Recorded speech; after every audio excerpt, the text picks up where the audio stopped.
Caríssimos fiéis, nós ouvimos na Epístola da Missa São Paulo dizer: é por Cristo que temos tanta confiança em Deus. É por Cristo que temos confiança em Deus.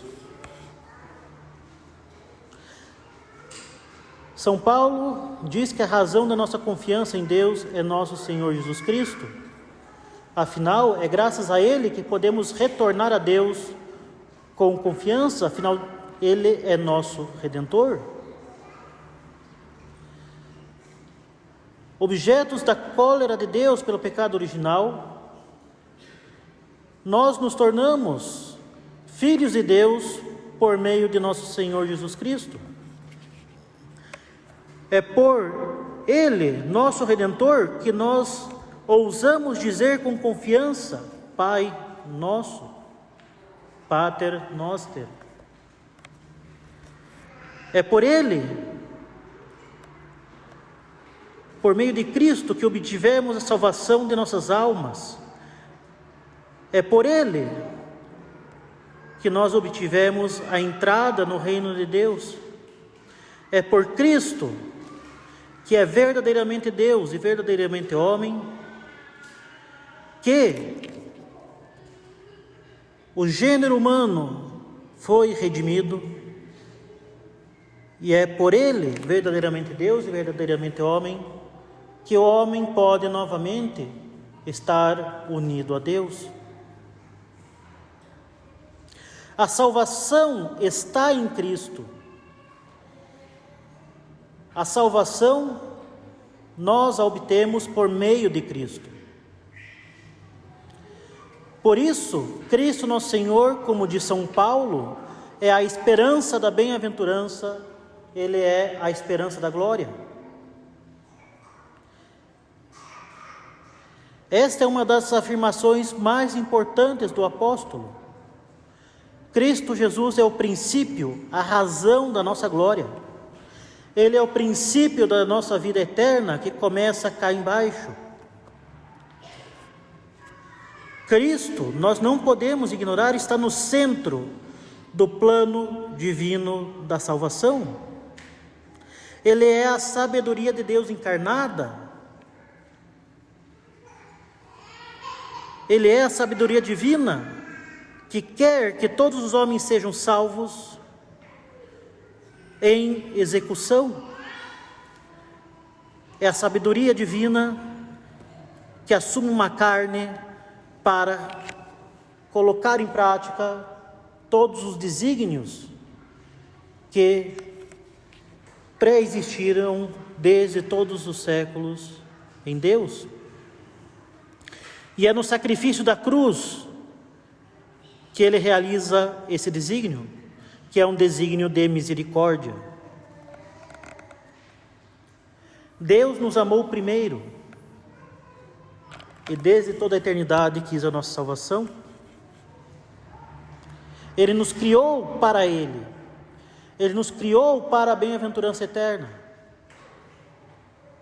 E diante da separação radical que foi causada pelo pecado original, em que o homem era incapaz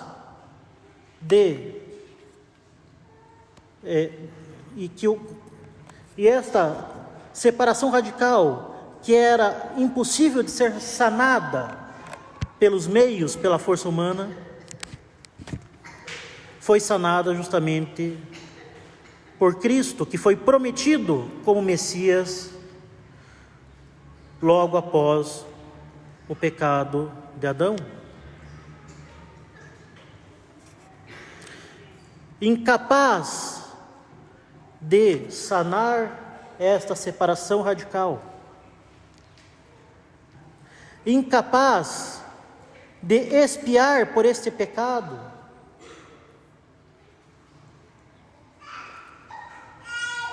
fraco, debilitado, sem a vida divina em si, somente com a vida natural, o homem estava meio morto na metade do caminho. era incapaz de retornar de onde veio, era incapaz de retornar para Deus. Mas Deus olhou para o homem e se compadeceu dele, e enviou o seu Filho unigênito para redimi-lo, para expiar por aquele pecado e dar novamente a vida a este pobre coitado, espancado pelo demônio e quase morto. E é por isso, meus caros, que temos no Evangelho desse domingo a parábola do bom samaritano. É Cristo este samaritano. É Ele que tem um coração misericordioso, que salva os infelizes caídos à beira do precipício. Ele para e, tocado de compaixão, faz curativos em suas feridas, coloca-o em sua montaria, carrega-o até o hotel, paga o preço da hospedagem, comprometendo-se ainda com qualquer custo adicional. E é precisamente isso que Cristo faz por nós, pobres feridos, deixados semivivos à beira do caminho, objeto de escárnio de quem passa. Justamente o homem, deixado às próprias forças, é objeto de escárnio, primeiramente do próprio demônio, e em segundo lugar, motivo de escárnio do mundo, mas não de Deus. Afinal, Deus quer nos salvar e nos conduzir para o céu, para a hospedaria celestial. É Cristo, este bom samaritano, que realiza a obra da salvação. Ele é o Salvador para nós, como o bom samaritano é para aquele que é deixado meio morto na estrada. Ele é o Salvador, o único mediador que dá a vida eterna para seus irmãos na humanidade. É Cristo, justamente esse bom samaritano, que vai de encontro à pobre humanidade semi-morta, entregue ao mundo e à escravidão do demônio. Ele vem até nós. Ele une a sua natureza divina à natureza humana. Ele se une à humanidade. Ele toma a nossa natureza com todas as suas fraquezas, exceto o pecado. Ele sofre por nós. E sofre atrozmente. Ele nos carrega a nós com nossas fraquezas e as nossas culpas. Ele paga o preço por nós, o preço que nós éramos incapazes de pagar, pelo seu sangue, derramando todo o seu sangue, e pensando em nós, em cada um de nós, em cada um de nossos pecados que nós cometemos e ainda vamos cometer, e sentindo o sofrimento desses pecados que nós cometemos. E Ele nos entrega a hospedagem, que é a Santa Romana Igreja, que continua o seu trabalho de cuidar de nós, com o preço pago pelo bom samaritano. E justamente confiados à Santa Romana Igreja, nós somos encaminhados à hospedaria celestial, que é o céu. É, portanto, em Cristo, o bom samaritano, que se revela e se concentra todo o mistério de Deus, mistério de misericórdia e de um amor eficaz até o derramamento do sangue. Como diz São Paulo, nesse Filho, pelo seu sangue temos a redenção, a remissão dos pecados, segundo as riquezas da sua graça que derramou profusamente sobre nós, em torrentes de sabedoria e de prudência.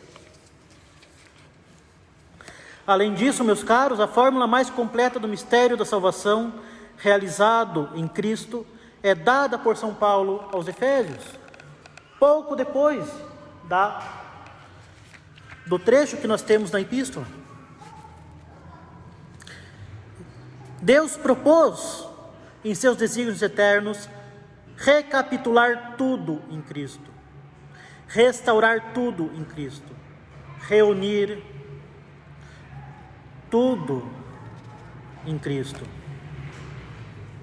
Em seu plano de salvação, Deus eterno decretou que Cristo Senhor seria o centro, o lugar vivo, o princípio de convergência, de harmonia com Deus e da unidade de todas as criaturas, sejam elas quais forem, terrenas, humanas e angélicas.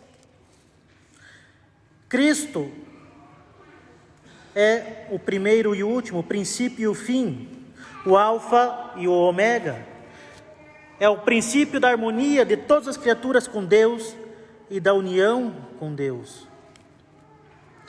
E encontramos aí, meus senhores, o objeto essencial da nossa fé e a razão do nosso amor por Deus em nosso Senhor Jesus Cristo, a quem tudo devemos. Nele nós temos a redenção adquirida pelo seu sangue, a remissão dos pecados. É em Cristo que nós somos predestinados ao céu. Ele é o princípio da nossa redenção. É Ele que é o princípio da nossa eleição em Deus, pois foi pela redenção que nós pudemos nos unir novamente a Deus. E pela encarnação, nós nos tornamos irmãos de nosso Senhor Jesus Cristo. Afinal, Ele assumiu a nossa natureza. Pela cruz, Ele redimiu essa natureza que Ele assumiu.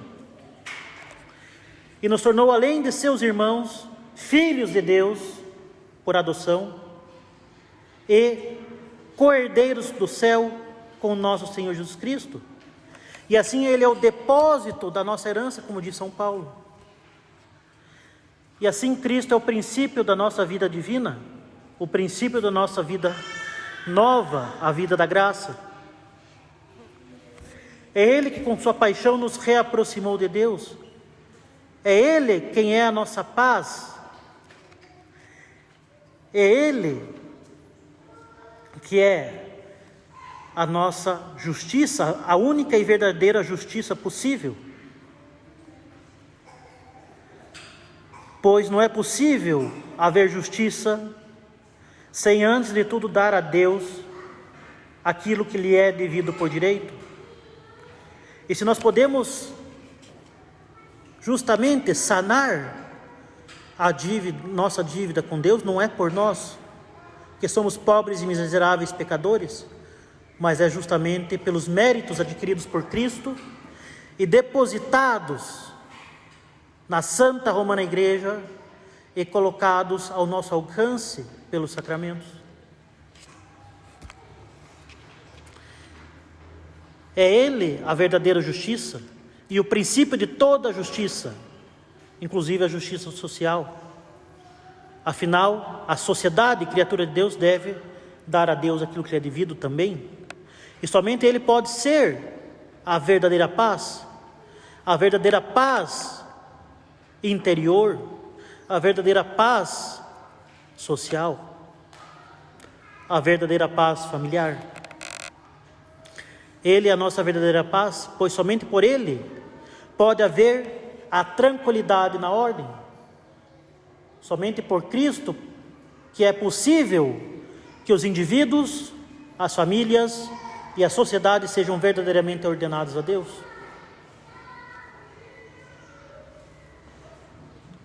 É Cristo a nossa paz entre nós, entre as nações e entre nós e Deus, e entre as nações e Deus. É Ele quem nos torna familiares com Deus. É por Cristo que nós não somos mais estranhos, nem hóspedes passageiros, mas somos concidadãos dos santos e membros da família de Deus, da qual Cristo é a pedra angular. Cristo é a verdadeira e única pedra angular do templo sagrado onde Deus habita e que foi rejeitada pelo povo escolhido, que não somente não o recebeu como Messias prometido, mas ainda cometeu o deicídio.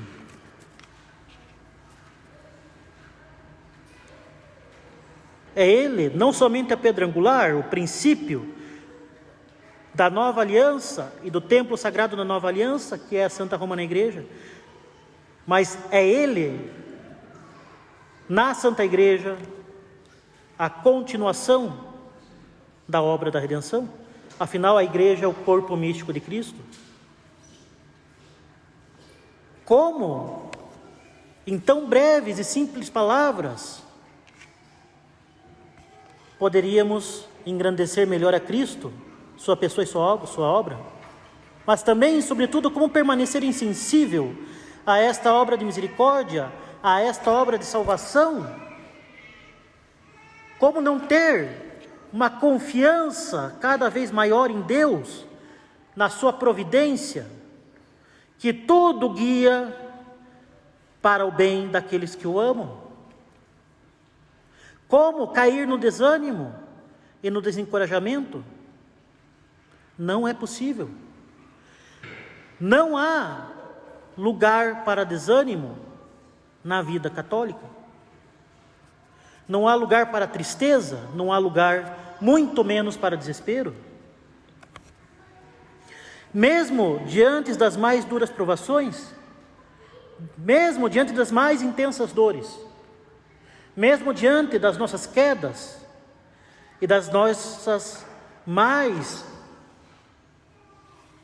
terríveis quedas, não há lugar para desânimo, pois, como o Pai, o bom Pai do Filho pródigo, nosso Senhor está sempre lá, pronto para nos purificar e fortalecer com seu preciosíssimo sangue, se nós retornarmos para Ele com confiança, louvores e verdadeira penitência. A penitência, nosso Senhor nos ensina, não condiz com desânimo, nem com tristeza. Não é à toa que durante a Quaresma nós temos o domingo letário, o domingo da alegria, pois não há em Deus oposição entre justiça e misericórdia. Não há em Deus oposição entre a cruz e a Páscoa. Não há oposição em Deus entre a penitência e a alegria. Não há oposição. Se nós fazemos penitência, é justamente porque nós confiamos na misericórdia.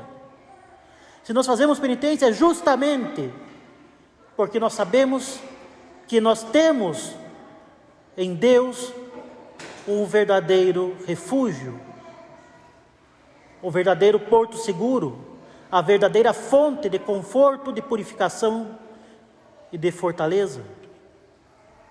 E por isso mesmo, meus caros, aproveito este dia para lhes dirigir algumas afirmações de São Bernardo de Claraval em seu 11º sermão sobre o Cântico dos Cânticos. Palavras extremamente oportunas nesses dias de grande confusão na sociedade, de grande confusão na própria igreja. E justamente diante do fato de que nós podemos cair na armadilha do demônio, que constantemente, diante das nossas quedas, quer incutir em nós o desânimo e o desespero. Aliás, inclusive, maior ainda é a oportunidade de fazer essas lembranças de São Bernardo de Claraval. Afinal, é hoje o dia de São Bernardo, a festa de São Bernardo, é hoje. Claro, é uma festa que é omitida em função do domingo, mas é sempre bom lembrar as doces palavras de São Bernardo, que tão unido era a Nossa Senhora, que tanto cultivou uma vida interior, profundamente unida a Deus, e que justamente zelou pela paz de Cristo. Afinal de contas, a paz de Cristo justamente só pode vir da ordenação dos indivíduos e das sociedades a Cristo. Donde as suas pregações, que converteram milhares e milhares de pessoas, fundada justamente nesta profunda vida interior por Ele cultivada. Donde esta doce devoção a Maria Santíssima, tão bem e tão zelosamente cultivada por Ele. E donde deste zelo pela paz de Cristo, também a cooperação pela a sua cooperação profunda na pregação das Santas Cruzadas, para que justamente os direitos de Deus sejam respeitados e para que justamente as nações possam efetivamente ser ordenadas a Deus e os direitos da cristandade e dos lugares santos sejam respeitados. Afinal de contas, como eu disse, a paz e as provações não encontram oposição em Deus.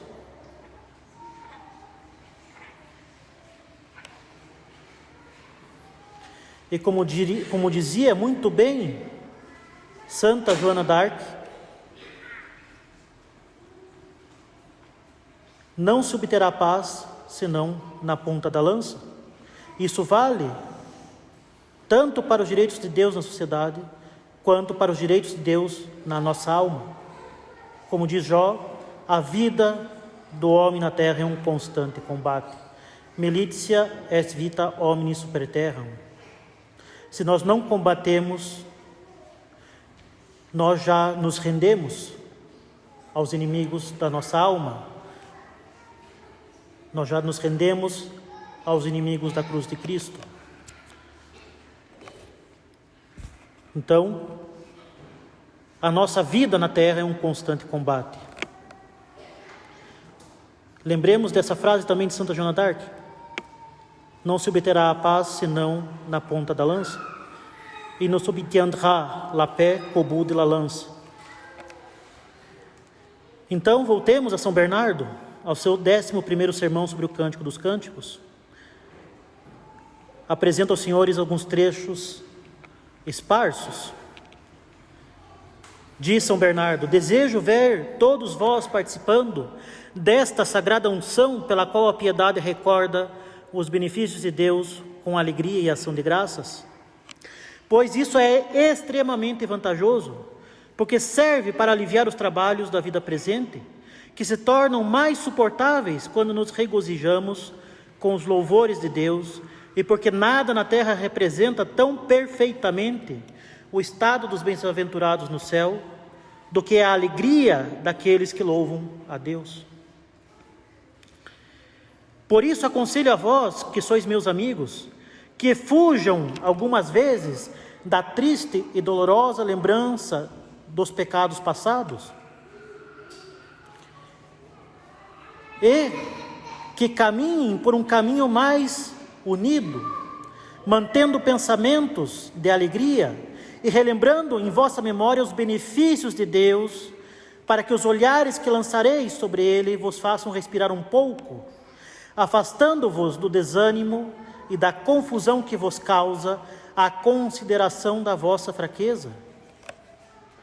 Quero que sigais o conselho dado pelo profeta, quando diz: alegrai-vos no Senhor e Ele vos concederá o que o vosso coração lhes pede. Salmo 36. É necessário, é claro, conceber a dor dos próprios pecados. É necessário a penitência.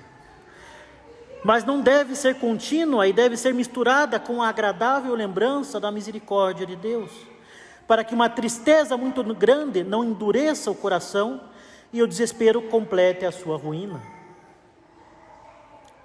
Ouvi como o próprio Deus tempera a amargura de um coração contrito, como Ele levanta do abismo do desespero aquele que está em langor e desânimo, como pelo mel de uma promessa doce e fiel, Ele consola aquele que está na tristeza e eleva os desesperados. Ele diz por seu profeta: porei meus louvores em vossa boca, para usá-los como um freio, para que não pereçais. Está no profeta Isaías. Isto é, para que a visão de vossos pecados não vos deixe em tristeza excessiva, e levado pelo desespero, como um cavalo que não tem mais freio, caiais no precipício e pereçais. Eu o segurarei, diz ele, pelo freio da minha misericórdia. Eu o levantarei com meus louvores, e ele respirará ao ver meus benefícios, em vez de ser derrubado com seus males, quando vós me achardes mais indulgente, vós que vos sentis culpados. Se Caim tivesse parado por este freio, ele não teria dito em desespero: meu crime é grande demais para merecer perdão. Que Deus nos livre desse sentimento. Sim, que Deus nos livre disso, pois sua bondade é muito maior que qualquer crime. É por isso que o sábio não diz que o justo sempre se acusa. Ele apenas diz que ele se acusa no início de sua oração, que termina sempre com o louvor de Deus. E também vós, seguindo o exemplo desse justo, se tendes sentimentos de humildade acerca de vós mesmos, tende confiança na soberana bondade do Senhor. Pois lestes no sábio, acredite que o Senhor é cheio de bondade e busque-o com simplicidade de coração. E assim, a lembrança frequente da bondade de Deus é isso. A lembrança de sua contínua generosidade, que facilmente reergue a nós e eleva a nossa mente. Afinal de contas, como se cumpririam as palavras do apóstolo, dando graças em todas as coisas, se baníssemos do coração os motivos de gratidão e ação de graças? Afinal, meus amigos, não quero que sejais acusados da vergonhosa censura que a Escritura dirige aos pérfidos judeus, dizendo: não se lembraram dos seus benefícios, nem das maravilhas de que foram testemunhas oculares. Mantenhamos bem essas lembranças. Sim, devemos fazer penitência pelos nossos pecados, mas ao mesmo tempo devemos dar graças a Deus que nós podemos fazer penitência por eles. Não devemos jamais cair na mentira do demônio, que quer fazer a gente pensar, como fez a Caim, que o nosso crime é grande demais, que a nossa fraqueza é excessiva, que nossa indigência é sem solução.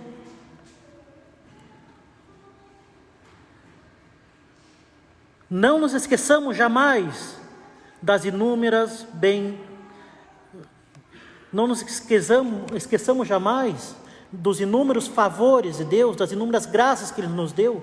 Se nós aqui estamos diante dEle mesmo no sacrário, e se nós aqui estamos tendo a sua misericórdia ao nosso alcance no confessionário, e a Ele próprio ao nosso alcance na Sagrada Hóstia, e se nós temos aqui a cruz dele e o seu preciosíssimo sangue, ao nosso alcance no santo sacrifício do altar, nós devemos nos alegrar infinitamente.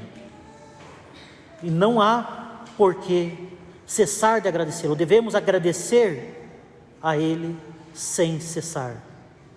Devemos dar graças a Deus todo o tempo. Devemos louvá-lo todo o tempo.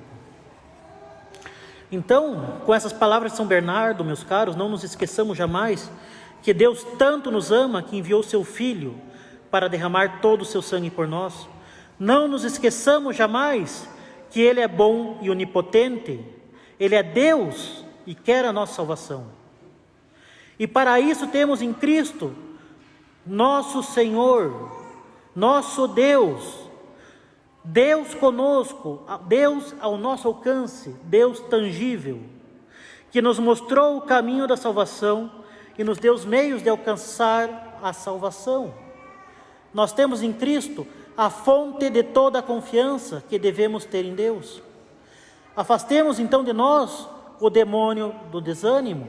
Ele, que é o acusador e o pai da mentira, quer nos convencer que não temos salvação à vista dos nossos pecados. E assim ele quer que nós desconfiemos da onipotência de Deus. Quando nós, à primeira vista, já nos achamos incapazes de permanecer fiéis na virtude. Se, diante de qualquer propósito, já vem um pensamento de desânimo, eu não consigo fazer tal coisa, eu não consigo ser fiel a tal prática, eu sou muito fraco, eu sempre caio no mesmo pecado. Não é Deus, nem nós que estamos falando, é o demônio que está falando. Afinal, por essas palavras de desânimo, de desencorajamento, nós já estamos colocando limites à onipotência e misericórdia de Deus.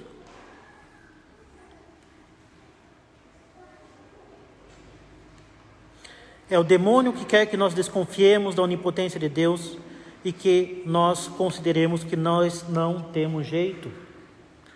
Mas Deus é bom e onipotente. Nós devemos ter isso gravado na nossa mente, no nosso coração. Deus é bom e onipotente. A nossa confiança que nós devemos ter em Deus por nosso Senhor Jesus Cristo está fundada justamente nesses dois atributos divinos, a bondade e a onipotência de Deus.